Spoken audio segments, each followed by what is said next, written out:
नमस्कार नाशिककरांनो, नाशिकमध्ये एक नवीन आयटम फ्रॉड किंवा गेम चालू झालेला आहे.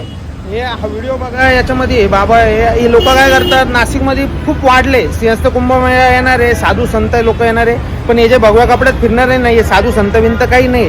हे लोकांना बोलवतात, त्यांना नाव विचारता, वडिलांचं नाव, आईचं नाव, असं तसं. मग आम्ही आलोय, आम्हाला जेवायला द्या.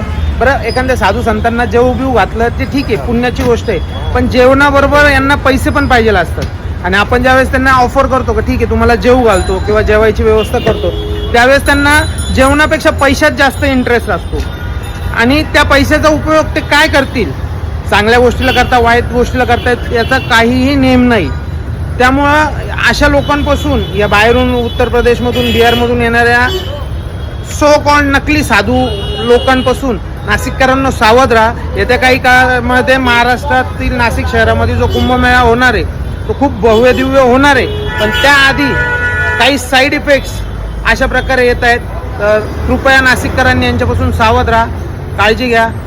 जय हिंद, जय महाराष्ट्र.